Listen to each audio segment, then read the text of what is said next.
Hi friends, நான் உங்கள் நண்பன் குட்டி மகள் நஸ்ரியா பேசுகிறேன். இந்த வீடியோவில் நான் உங்களுக்கு பிரியாணி செய்ய சொல்லித்தர வந்திருக்கிறேன். இன்னைக்கு நம்ம துளசி அரிசியில் பிரியாணி செய்ய போகிறோம். துளசி அரிசி சாப்பிட்றதுக்கு ருசியாக இருக்கும். எப்பவுமே அரிசியை அளவு பாத்திரத்தில் அளந்து ஊற வைக்கணும். அளவு பாத்திரம் ரொம்ப முக்கியம். அந்த அளவு பாத்திரத்தில் அடையாளம் வைக்கணும். இந்த மாதிரி ஒரு கயிறு கட்டிக்கணும். நீங்க அளவு தண்ணி ஊற்றும் போது இந்த பாத்திரத்தில் தான் ஊற்றணும், வேற பாத்திரத்தில் ஊற்றக்கூடாது. இப்போ நம்ம அரிசியை அளந்துக்கிறோம். 30 கிலோ அரிசி. அளவு பாத்திரத்தில் 4 பாத்திரம் வந்துச்சு. ஒரு பாத்திரத்துக்கு 1.5 பாத்திரம் தண்ணி ஊற்ற வேண்டும். மொத்தம் 6 பாத்திரம் தண்ணீர் ஊற்ற வேண்டும். அரிசியை தண்ணீர் ஊற்றி 3 முறை அலச வேண்டும். கஞ்சி தண்ணி மாதிரி கொழகொழப்பாக வரும். அதை நீங்கள் எடுத்தாதான் பிரியாணி நல்லா உதிரியாக வரும். அரிசியை அலசி வடிகட்டும் போது கீழே கொட்டிடக்கூடாது, பார்த்து வடிகட்டணும். ஏன்னா அந்த அரிசியை வச்சு தான் உப்பு, காரம், தண்ணி எல்லாத்தையும் சேர்க்குறோம். அரிசி கொஞ்சம் கீழே கொட்டிக்கிச்சுன்னா கூட பிரியாணி பதம் மாறிடும்.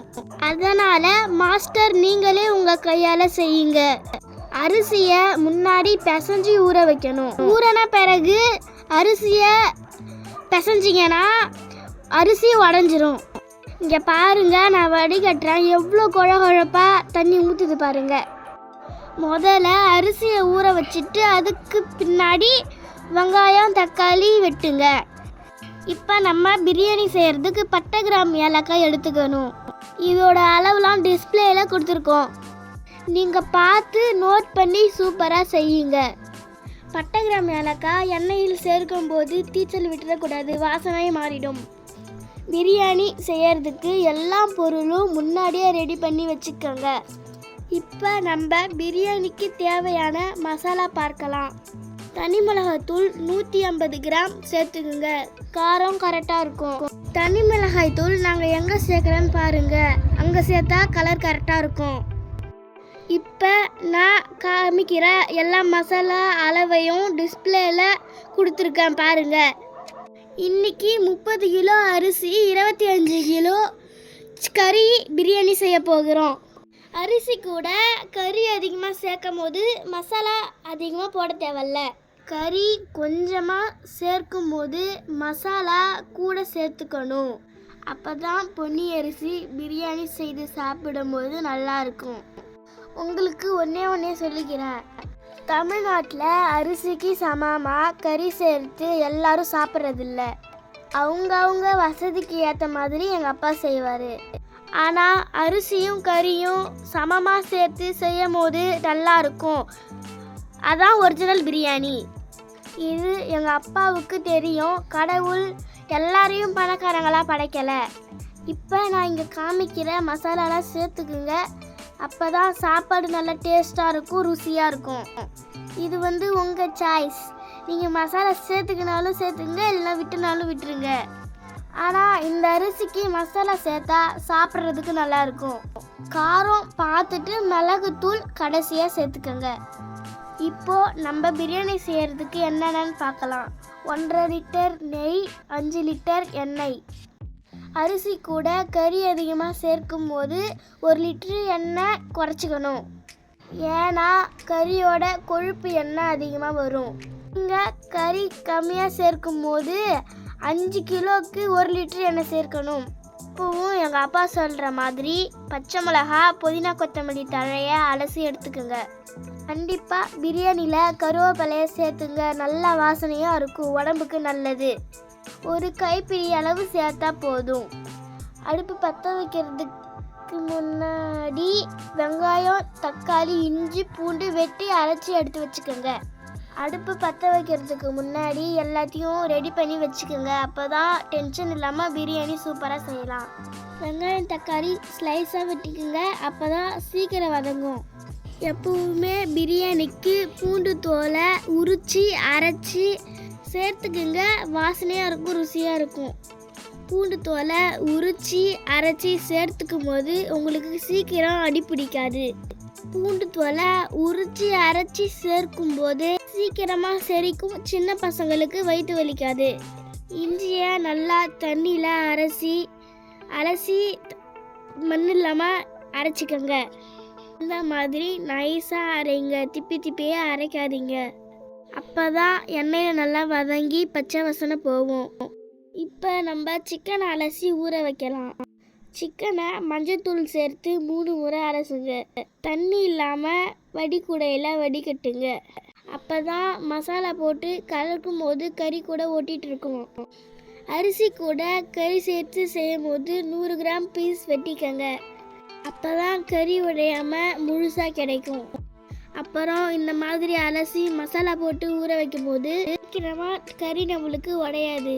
கண்டிப்பாக கறியை வடிகுடையில் வடிகட்டுங்க. இப்போ நம்ம கறி கூட என்னென்ன சேர்க்கலான்னு பாருங்கள். தயிர், எலுமிச்சை சாறு, உப்பு, மசாலா இது எல்லாத்தையும் சேர்த்து பிசைஞ்சு ஊற வச்சு சேர்க்கும்போது பிரியாணியில் கறி உடையாது, சூப்பராக இருக்கும். கறி சாப்பிட தனியாக டேஸ்ட்டாக இருக்கும். ஹாய் ஃப்ரெண்ட்ஸ், நான் உங்கள் நண்பன் குட்டி. என்னுடைய மகள் இப்போ பேசுனாங்க.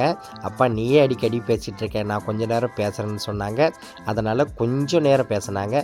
உங்களுக்கு பிடிச்சிருந்தால் லைக் பண்ணுங்கள், கமெண்ட் பண்ணுங்கள். அவங்க கண்டிப்பாக பார்ப்பாங்க. இப்போது நம்ம எப்பவும் போல் கறியை ஊற வைக்கலாம். கறியை நல்லா மஞ்சத்தூள் சேர்த்து 3 முறை அலசி அதில் தேவையான மசாலா, தயிர், உப்பு, எலுமிச்சை சாறு சேர்த்து பிசைஞ்சு நம்ம பிரியாணி கூட சேர்க்கும் போது கறி சீக்கிரமாக உடையாது, சாப்பிட்றதுக்கு தனி ஒரு டேஸ்ட்டு கிடைக்கும். நிறைய வளர்ந்து ஒரு மாஸ்டர் சொல்கிறது சிக்கன் பீஸு பிரியாணி கூட செய்யும் போது உடஞ்சிருது அப்படின்னு சொல்கிறாங்க. நான் சொல்கிறேன், இந்த மாதிரி நீங்கள் சேர்த்து ஊற வச்சு மசாலா சேர்த்து ஊற வச்சு நீங்கள் சேர்க்கும் போது கண்டிப்பாக உடையாது, சாப்பிட்றதுக்கு தனி ஒரு சுவை கிடைக்கும். இப்போ நம்ம அடுப்பு பற்ற வச்சிடலாம். நம்ம அடுப்பு பற்ற வைக்கிற இடம் ரொம்ப முக்கியம். சமமாக இருக்கணும். நம்ம செய்கிற அளவுக்கு பிரியாணி தாங்குகிற அளவுக்கு கம்பி அடுப்பு இருக்கணும். விறகு அடுப்பு பற்ற வச்சு அதுக்கு தேவையான வட்டா. கண்டிப்பாக இன்றைக்கி நம்ம 30 கிலோ அரிசி, 25 கிலோ கறி, அப்போனா 55 கிலோ செய்ய போகிறோம். ஆனால் நமக்கு இங்கே 50 to 60 கிலோ செய்கிற அளவுக்கு வட்டா எடுத்துக்கணும். எந்த அளவுக்கு வட்டா உங்களுக்கு ஃப்ரீயாக இருக்கோ அந்த அளவுக்கு அரிசியும் உடையாது, கறியும் உடையாது, சாப்பாடு நல்லா உதிரியாக கிடைக்கும். இப்போ எப்பவும் போல் முன்னாடி 1 லிட்டர் நெய், முன்னாடி நான் 1 லிட்டர் நெய் சேர்த்துக்கிறேன். கடைசியாக 1/2 லிட்டர் நெய் ஸ்மோக் தம் பிரியாணின்னு போட்டிருக்கேன். அது நான் எப்படி போடுறேன்னு பாருங்கள். கண்டிப்பாக இது நல்ல ஒரு புது செய்முறை, நல்ல ஒரு வாசனை. கண்டிப்பாக வீடியோவை தொடர்ந்து பாருங்கள், கடைசியாக நான் தம் போடுறத பாருங்கள். இப்போது நம்ம 30 கிலோ அரிசிக்கு 5 லிட்டர் எண்ணெய் மட்டும் ஊற்றிக்கிட்டோம். 1.5 லிட்டர் எண்ணெய் சேர்க்குறேன். ஏன்னா 30 கிலோ அரிசிக்கு 25 கிலோ கறி சேர்க்குறேன். கறி அதிகமாக சேர்க்கும் போது நம்ம எண்ணெய் கொஞ்சம் குறைச்சிக்கணும். இப்போது தேவையான எண்ணெய், நெய் ஊற்றி அதுக்கு தேவையான பட்டை, கிராம்பு, ஏலக்காய் போட்டு பச்சை மிளகாய், கருவேப்பிலை, தேவையான வெங்காயம். இந்த பிரியாணிக்கு தேவையான அளவு பொருட்கள் எல்லாமே நான் டிஸ்பிளேல கொடுக்குறேன், நீங்கள் பார்த்து நோட் பண்ணிக்கிங்க. நீங்கள் அளவையும் அந்த பார்த்துக்கிட்டே இந்த பிரியாணி செய்கிறத பார்க்கும்போது சீக்கிரமாக உங்களுக்கு ஒரு ஞாபகமாக இருக்கும்ன்றதுக்காக தான் நான் எப்போவுமே டிஸ்பிளேலே அளவு கொடுக்குறேன். வெங்காயம் சேர்த்து கொஞ்ச நேரம் வதங்கின உடனே நம்ம மஞ்சத்தூள் சேர்த்துக்கிறோம். மஞ்சத்தூள் சேர்த்து இது கூட புதினா, மல்லித்தழையை நல்லா அலசி மண் இல்லாமல் எடுத்து சேர்த்துக்கணும். இந்த இடத்துல சேர்க்கும் போது நல்லா குழஞ்சி நமக்கு அதோடய ஃப்ளேவர் கிடைக்கும். நான் எப்போவுமே என் வீடியோவில் சொல்கிறது தொடர்ந்து பார்க்கும் சப்ஸ்கிரைபர் நண்பர்களுக்கு தெரியும். ஒரே செய்முறை, அந்தந்த இடத்துக்கு தகுந்த மாதிரி குவாண்டிட்டி தகுந்த மாதிரி அதனுடைய செய்முறைகள் மாறும். இப்போது புதுசாக பார்க்குற வியூவர்ஸ், நீங்கள் என் சேனல் வீடியோ போய் பாருங்கள். நிறைய பிரியாணி வீடியோ போட்டிருக்கேன். 1 கிலோவிலேருந்து 50 கிலோ வரைக்கும் நான் போட்டுக்கிட்டே இருக்கேன். நிறையா போட்டிருக்கேன். வளர்ந்து வரும் மாஸ்டர்களுக்காக. கண்டிப்பாக என்னுடைய வீடியோ வளர்ந்து வரும் மாஸ்டர் உங்களுக்காக தான். நீங்கள் புரிஞ்சிக்கணும், தெரிஞ்சுக்கணுன்றதுக்காக நான் ரொம்ப நேரம் பேசுகிறேன். நான் பேசுகிறது நிறைய பேர் நிறைய கிண்டல் பண்ணுறாங்க. நான் அதெல்லாம் நினைக்கல. உங்களுக்கு புரியணும், நீங்கள் தெரிஞ்சுக்கணும், நீங்கள் வளர்ந்து வரணும். என் மனம் துடிக்கிறது. நான் உங்களுக்காக எத்தனை மணி நேரம் வேணாலும் பேசுவேன். சரியா? இப்போது அந்த வெங்காயம் நல்லா பொன்னிறமாக வதங்கின உடனே நம்ம அரைச்சி வச்சுருந்த பூண்டு, சாந்து, இஞ்சி சேர்த்துக்கிட்டோம். என்னுடைய மகள் சொல்லியிருக்காங்க, நிறைய சொல்லியிருக்காங்க. உங்களுக்கு அதெல்லாம் நீங்கள் புரிஞ்சிக்கின்னு செஞ்சீங்கன்னா நல்லா பிரியாணி சூப்பராக இருக்கும். நம்ம செய்கிற பிரியாணி சக்ஸஸ்ஃபுல்லாக செய்யணும். சாப்பிட்றவங்க எல்லாம் நம்மளை நல்லா இருக்குன்னு சொல்லி பாராட்டணும். அப்போ தான் நமக்கு அவ்வளோ சந்தோஷம் கிடைக்கும். இந்த பிரியாணி வாசனை வருதில்ல, இது முக்கியமாக நமக்கு எங்கேருந்து கிடைக்கிதுன்னா அந்த பூண்டு, இஞ்சி, சாந்து வதங்கும் போது அது கூட பட்டை, கிராம்பு சேரும் போது தான் வாசனை அதிகமாக வருது. பூண்டு எப்போவுமே கொஞ்சம் அதிகமாக சேர்த்துக்குங்க. நல்ல எண்ணெய் பிரிஞ்சு பச்சை வாசனை போகிற வரைக்கும் வதக்குங்க. அப்போ தான் உங்களுக்கு அந்த வாசனை கிடைக்கும். இப்போ நம்ம இஞ்சி பூண்டு சேர்த்த உடனே அடி பிடிக்காமல் இருக்க தயிர், எலுமிச்சை சாறு, உப்பு, தேவையான உப்பு எல்லாம் இது கூட சேர்த்துக்கிறேன். நான் எப்பவும் சொல்கிறது தான், நான் எப்பவுமே உங்களுக்கு சொல்கிறது, கறிக்கு தனியாக உப்பு, அரிசிக்கு தனியாக உப்பு. 1 கிலோ அரிசிக்கு 1 கைப்பிடி உப்பு, 2 கிலோ கறிக்கு 1 கைப்பிடி உப்பு. உப்பை நான் கறி கூட போட்டு பிசைஞ்சு ஊற வச்சிருவேன். தனியாக அரிசிக்கு தேவையான உப்பு, இஞ்சி பூண்டு சாந்து சேர்த்த உடனே அந்த உப்புக்கு அரிசிக்கு தேவையான உப்பு சேர்த்துப்பேன். நான் எப்போவுமே தக்காளி சேர்த்து நல்லா வதங்கி எண்ணெய் பிரிஞ்சு வரும்போது தனி மிளகாய் தூள் சேர்த்துப்பேன். நல்ல கலர் கிடைக்கும். நீங்கள் வெங்காயம் வதங்கும் போது எண்ணெயிலும் சேர்த்துக்கலாம், நல்ல கலர் கிடைக்கும். ஆனால் அங்கே ஒரு சின்ன பிரச்சனை, அதனால் நான் 7.5 பிரியாணின்னு ஒரு வீடியோ போட்டிருக்கேன், அதில் தெளிவாக காமிச்சிருக்கேன். ஆனால் கண்டிப்பாக நீங்கள் இங்கே தான் சேர்க்கணும்னு நான் சொல்லலை. நான் ஏன் செய்முறையில் இங்கே தக்காளி கூட சேர்த்துப்பேன். உங்களுக்கு எங்கே கலர் நல்லா கிடைக்குது வருதோ அங்கே சேர்த்துக்குங்க. இப்போது நான் இன்றைக்கி பிரியாணி செய்யும்போது மினரல் வாட்டர் தான் அளந்து வச்சுக்கிட்டேன். ஏன்னா எப்போவுமே அந்த மினரல் வாட்டரில் ஊற்றி செய்யும்போது ஒரே மாதிரியான டேஸ்ட் இருக்கும். அங்கங்கே தண்ணி பொறுத்து டேஸ்ட்டு மாறும். இதை மாதிரி நீங்கள் கேட்டு மினரல் வாட்டர் வாங்கி செஞ்சிங்கன்னா உங்களுக்கு ஒரே டேஸ்ட்டாக கிடைக்கும் எல்லா இடத்துலையும். இப்போது தக்காளி வதங்கி எண்ணெய் பிரிஞ்சு வந்த உடனே நம்ம நல்ல மசாலா போட்டு ஊற வச்சுருந்த கறியை சேர்த்துட்டோம். இப்போ நான் தண்ணி ஊற்றுறேன் பார்த்தீங்களா, அந்த மசாலா போட்டு ஊற வச்சிருந்தல அதை அலசி ஊற்றுற தண்ணி, அந்த தண்ணி கூட நம்ம அளவு தண்ணியிலிருந்து தான் எடுத்து சேர்த்து ஊற்றணும். கொஞ்சம் தானே அப்படின்னு சொல்லிட்டு எக்ஸ்ட்ரா சேர்க்காதீங்க. அதில் கூட நம்ம பிரியாணியோட பதம் மாறிடும். இந்த மாதிரி கறி சேர்த்த உடனே வேகவே கூடாது. அந்த மசாலாவும் கறியும் ஒன்றா சேர மாதிரி கிளறணும். அப்படி சேர்ந்துருச்சுன்னா உடனே நம்ம எடுத்து வச்சு இந்த அளவு தண்ணி ஊற்றிக்கலாம். இங்கே பாருங்கள், நான் அந்த காதில் பார்த்தீங்களா, அந்த நம்ம ஒரு அடையாளத்துக்கு கயிறு கட்டி வச்சுருக்கோம். என் மகள் முன்னாடி சொல்லியிருந்தாங்க, கண்டிப்பாக நீங்கள் அரிசி அளக்கிற பாத்திரம் முக்கியம், அதுக்கு ஒரு அடையாளம் முக்கியம். அந்த பாத்திரத்தில் தான் நீங்கள் தண்ணி ஊற்றணும். இன்றைக்கி நம்ம அளக்கும் போது 4 பாத்திரம் அரிசி வந்துச்சு. 4க்கு 1, 1க்கு 1.5, 4 பாத்திரத்துக்கு 6 பாத்திரம் தண்ணி. இப்போ தம்பி உப்பு காரம் பார்த்தான். அதாவது நம்ம அளவு தண்ணி ஊற்றின உடனே இதே இடத்தில் உப்பு காரம் புளிப்பு செக் பண்ணி சரி செஞ்சு முடிச்சிடணும். நம்ம பொறுமையாக பார்த்துக்கலாம்னு சொல்லி விட்டுறாதீங்க. இதெல்லாம் சமையல் வேலை ரொம்ப முக்கியமான ஒரு விஷயம்.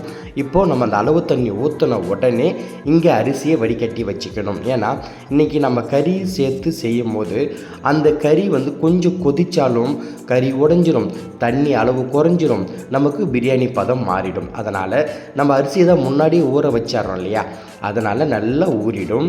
அங்கே அளவு தண்ணி ஊற்றின உடனே இங்கே அரிசியை வடிகட்டி ரெடியாக எடுத்து வச்சுக்கிங்க. இந்த மாதிரி மண் பகுதியில் நீங்கள் வடிகட்டும் போது கீழே ஒரு தட்டு வச்சு மேலே வடிக்கூட வைங்க. ஏன்னா வடிக்கூட கீழே புடி மாதிரி 3 இருக்கும். அதில் ஏதோ ஒரு பக்கத்தில் ஈரமாக ஊறி அப்படி கீழே சாய்ச்சிக்க வாய்ப்பு இருக்குது. இது ஃபிசிக்கல் ஒர்க்கு தான் உங்களுக்கு நான் சொல்ல வரேன். வீடியோவை தொடர்ந்து பாருங்கள். அந்த தண்ணி கொதி வந்துச்சு இல்லையா, அந்த கொதிக்கே விடக்கூடாது. அந்த நுர மாதிரி வந்த உடனே நீங்கள் அரிசியை சேர்த்து நல்லா கிளறணும். அப்போ தான் உங்களுக்கு அந்த கறி உடையாமல் வரும். 3 விஷயம். 1, கறி ஊற வைக்கிறோம். 2, மசாலா கூட வேக வைக்கக்கூடாது, மசாலா கறி ஒன்றா சேரணும். 3, இந்த மாதிரி தண்ணியை கொதிக்க விட்டுறக்கூடாது. இதை நீங்கள் கரெக்டாக செஞ்சு பாருங்கள். அப்படி 100 பீஸுக்கு 90 பீஸ் உடையாமல் கிடைக்கும். ஏதோ ஒரு 10 பீஸ் உடையும். அதுக்காக எல்லாம் உடையாதுலாம் சொல்ல முடியாது. ஒரு 10 பீஸ் 5 பீஸு கிட்ட கண்டிப்பாக உடையும். இப்போது உப்பு காரம் செக் பண்ணிவிட்டு கடைசியாக கொஞ்சமாக காரத்துக்கு மிளகுத்தூள் சேர்த்துக்கிறேன். உப்பு காரம் செக் பண்ணிவிட்டு சேர்த்துக்கிங்க. இங்கே பாருங்கள், இதுதான் ரொம்ப முக்கியம். என்னுடைய செய்முறை சூப்பரான வாசனை கிடைக்கும். ஒரு பேஷன் எடுத்து அதில் 1/2 லிட்டர் நெய், அதாவது நீங்கள் 1 லிட்டர் 2 லிட்டர் கூட சேர்த்துக்கலாம். நீங்கள் திட்டமாக தான் சேர்த்துப்பேன். நெய்க்கு முந்திரிக்கும் எப்போ அதிக முக்கியத்துவம் கொடுக்க மாட்டேன். பிரியாணிக்கு சுவைக்கு மேலே சுவை சேர்க்கறதா இந்த 2. இப்போது இந்த நெய்யும் இந்த முந்திரி பருப்பும் ஒன்றா சேர்த்து எடுத்து வச்சுட்டேன். இது எங்கே சேர்க்குறேன்னு வீடியோவை தொடர்ந்து பாருங்கள். இப்போது அந்த அரிசியும் தண்ணியும் நமக்கு ஒன்றா சேர்ந்து, இது என்னோடய செய்முறை கண்டிப்பாக உங்களுக்கு தெரியும். இந்த இடத்துல அந்த அரிசியும் தண்ணியும் ஒன்றா சேர கொஞ்சம் கொஞ்சமாக அனல் எடுத்துக்கிட்டே இருப்பேன்.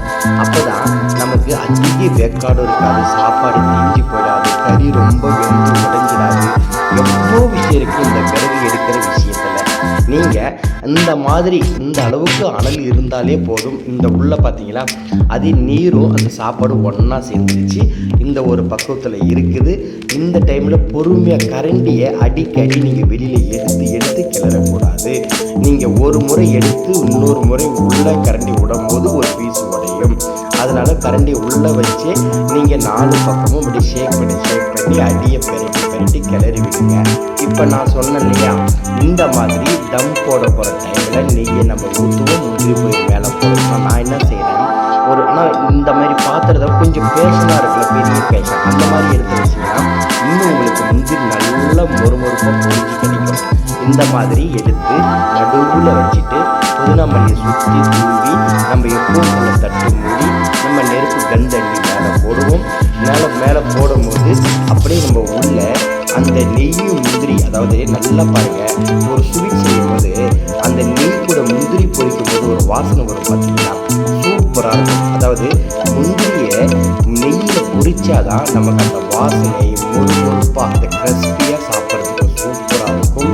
அந்த ஃப்ளேவர் அந்த ஒரு பக்குவம் உங்களுக்கு கண்டிப்பாக கிடைக்கும். நான் உள்ள நெய் முந்திரி வச்சுட்டேன். இப்போ திறந்து காமிக்க போகிறேன். இந்த கந்தூல தட்டு எப்பவுமே சீக்கிரம் கொட்டுறாதீங்க, ஒரு சேஃப்டிக்கு எடுத்து வைங்க. திடீர்னு சாப்பாடு இழக்கலைன்னா திரும்பவும் போட்டு நம்ம பதத்தை கொண்டு வரலாம். இங்கே பாருங்களேன், அந்த நெய் நல்லா ஹீட் ஆகி முந்திரி சூப்பராக பொரிஞ்சிருக்கு.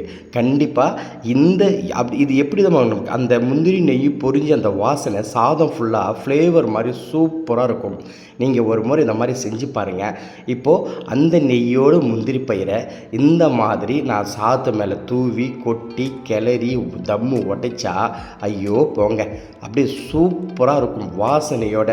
நீங்கள் சாப்பிடும் போது இடையில பார்த்தோன்னா அந்த முந்திரி அப்படியே மொறுமொறுப்பாக கிறிஸ்பியாக இருக்கும். என்கிட்ட நிறைய பேர் கேட்பாங்க, இது எப்படி இந்த சாதத்துக்குள்ளே இந்த முந்திரி பயிர் மட்டும் எப்படி நல்லா மொறுமொறுப்பாக இருக்குன்ட்டு. நம்ம தான் இங்கே நல்லா பொரிஞ்சிடுச்சு இல்லை, இப்போது பொரிஞ்சிட்டு சாப்பாடு கூட கிளறி உடைச்சி கொடுக்கும்போது அப்படியே கிறிஸ்பியாக சாதத்து கூட சாப்பிட சூப்பராக இருக்கும். அதோட முந்திரியோட ஃப்ளேவரும் நல்லா நமக்கு சூப்பராக கிடைக்கும். நீங்கள் பச்சையாக எண்ணெயில் போடுவீங்க, தம்மில் போடுவீங்க, அதெல்லாம் பண்ணுவோம் சவச்சவன்னு அப்படியே கிடக்கும். இந்த மாதிரி நெய்யை நல்லா காய்ச்சி மேலே ஊற்றி தம் உடைச்சி சாப்பாடு அப்படியே கொடுக்கும்போது ஐயோ அப்படியே வாசனையாக இருக்கும் நண்பா. நான் திரும்ப சொல்கிறேன், ஏன் வீடியோ எல்லாம் உங்கள் வளர்ந்து வரும் மாஸ்டர் உங்களுக்காக தான். சாப்பாடை பாருங்கள், எவ்வளோ ஜூஸியாக நல்ல பஃபியாக உதிரியாக எப்படி வேணால் நம்ம சொல்லலாம். சாப்பாடு நம்ம எப்படி செஞ்சாலுமே நல்லா இருந்தாலே நமக்கு போதும். நம்ம பார்த்து அனலில் வெந்து கஷ்டப்பட்டு சாப்பாடு கடைசியாக சாப்பிட்டு நல்லா இல்லைன்னு சொன்னாங்கன்னு வச்சுக்கேன், நம்ம மனசு எவ்வளோ கஷ்டப்படும் தெரியுமா. அதனால் நான் வீடியோவில் உங்களுக்கு சொல்ல வர்றது, ஃபிசிக்கல் ஒர்க்கு நேரடியாக செய்கிற வேலை, நாம் செய்கிற வேலையில் தான் பிரியாணியோட 100% சக்ஸஸ்ஃபுல் இருக்குது. கண்டிப்பாக சரியா, நீங்கள் புரிஞ்சுக்கிங்க, தெரிஞ்சுக்கிங்க. உங்களுக்கு வீடியோ தெளிவாக காட்டுறேன், தெளிவாக பேசுகிறேன். வீடியோவிலே நான் உங்களுக்கு எல்லா அளவும் டிஸ்பிளேயில் கொடுக்குறேன், நீங்கள் பார்த்து நோட் பண்ணுங்கள். இந்த அண்ணன் தான் நமக்கு வேலை கொடுத்தவர். இங்கே பட்டாம்பாக்கம் எம்ஆர்எஃப் கம்பெனியில் வேலை செய்கிறாரு. நண்பர்களே, புது வியூவர்ஸ் பார்க்கும் நண்பர்களே, நீங்கள் என் சேனல் வீடியோ உள்ளே போய் பாருங்கள். நிறைய பிரியாணி வீடியோ, சமையல் வீடியோ போட்டிருக்கேன். உங்களுக்கு புரிகிற மாதிரி நான் ரொம்ப நேரம் பேசுகிறேன் நீங்கள் நினைக்காதீங்க. உங்களுக்கு புரியணும், நீங்கள் ஒரு வாழ்க்கையில் வளர்ந்து வரணும் தான் நான் நினைக்கிறேன். நிறைய பெரிய மாஸ்டர் இருக்காங்க, நான் அவங்களெல்லாம் எந்த ஒரு குறையும் சொல்லலை.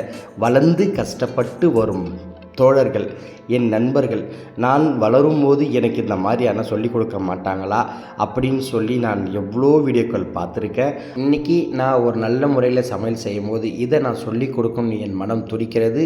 என் வீடியோ அனைத்தும் வளர்ந்து வரும் மாஸ்டர் உங்களுக்கு தான், சரிங்களா.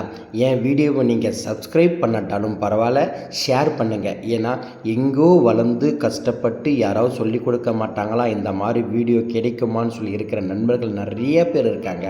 அவங்களுக்கு இந்த வீடியோ போய் சேரும். நீங்களும் ஒரு உதவி செஞ்ச மாதிரி இருக்கும். கண்டிப்பாக என் வீடியோவை நீங்கள் ஷேர் பண்ணுங்கள். நீங்கள் உங்களுக்கு புரியலையா கமெண்ட் பண்ணுங்கள், நான் உடனே ரிப்ளை பண்ணுறேன். உங்களுக்கு என் வீடியோ பிடிச்சிருந்தா, என் மகள் உங்களுக்கு பேசுறது பிடிச்சிருந்தா, நான் சொல்லிக் கொடுக்குறது இன்னும் உங்களுக்கு அதிகம் பிடிச்சிருந்தா கமெண்ட் பண்ணுங்கள், லைக் பண்ணுங்கள், ஷேர் பண்ணுங்கள். ஒரு முக்கியமான விஷயம், இந்த பிரியாணி செய்யும் போது நான் சிக்கன் கிரேவியோ கத்திரிக்காய் புளிப்போ செய்யலை. அதனால் 1:1 தண்ணி அளவு வச்சுருக்கேன். நீங்கள் இது மாதிரி கூட கிரேவி கத்திரிக்காய் செய்கிறீங்கன்னா கண்டிப்பாக 1க்கு 1.5 அளவு பாத்திரம் 6 பாத்திரம் சொன்னேன், அதில் அரை பாத்திரம் தண்ணி குறைச்சிக்கங்க. அப்போ தான் நல்லா உங்களுக்கு உதிரியாக இருக்கும். கிரேவி ஊற்றி சாப்பிடும்போது கத்திரிக்காய் ஊற்றி சாப்பிடும்போது சூப்பராக இருக்கும்.